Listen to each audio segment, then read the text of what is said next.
finally at the pole place, as you can see. That's what we're working on. Try to get some sunshade up. Loading it up down there. Bert and I picked out Quince poles. That's what they look like. Here. You've done this before? My name is Michael LADDEN. After visiting over 120 countries on 5 continents, I made the bold decision to sell all of my possessions and become a full-time nomad more than 4 years ago. Currently, I am traveling in my self-built ex-Army overland expedition truck, complete with a KTM motorbike, bicycles, kayak, a Onewheel, and all the essentials needed to explore this incredible planet we call home. Join me as I share my adventures and stories from around the world.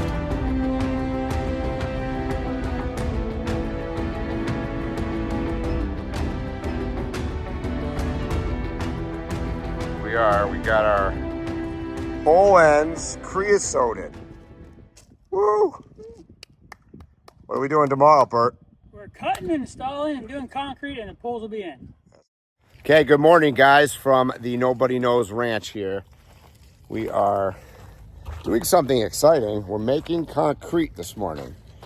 And basically that is made out of sand and some gravel that we're using, cement mixture, and Bert's gonna use the shovel and the wheelbarrow that we bought specifically for this messy task.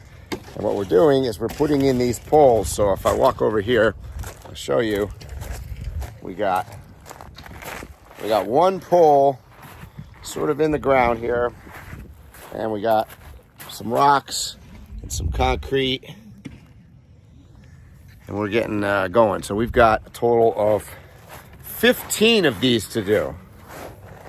I'm assuming it's going to get faster as we go, but we're taking it slow and carefully right now.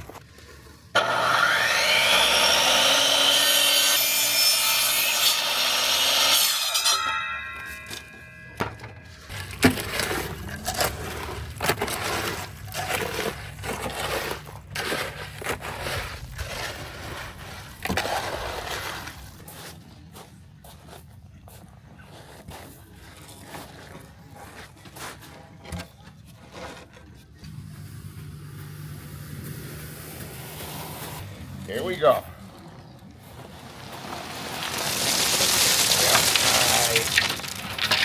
Nice.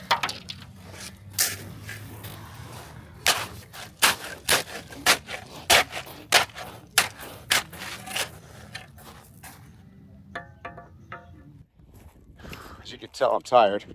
This is concrete wheelbarrow number 17. That looks like the mother lode. What's 17 in Spanish? Diecisiete. Oh, here's the last one. Last one. So we've managed to put in, this is pole number 15. So I've got, behind me there, I've got 9. And Bert has 6 over here. That's, I'll tell you what, the concrete is hard work. And cutting the poles is pretty easy, but the hardest part of this entire process really still remains that it is digging the holes.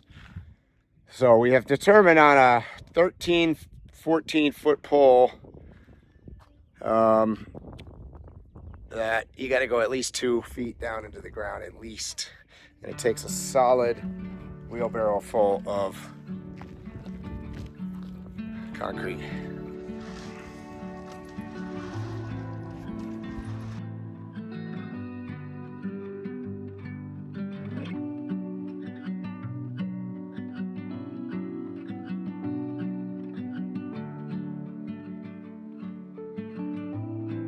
All right, this morning we've got the 2 sunshades up for Bert. Of course, it's a cloudy day, you would figure that. And he's gonna now test that he can drive under the shade here with the Starlink, not hit it.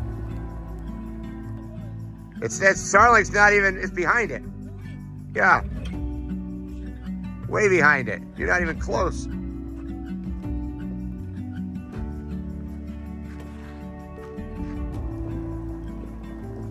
Oh yeah, it's going under it anyways. Not, yep, it's fine.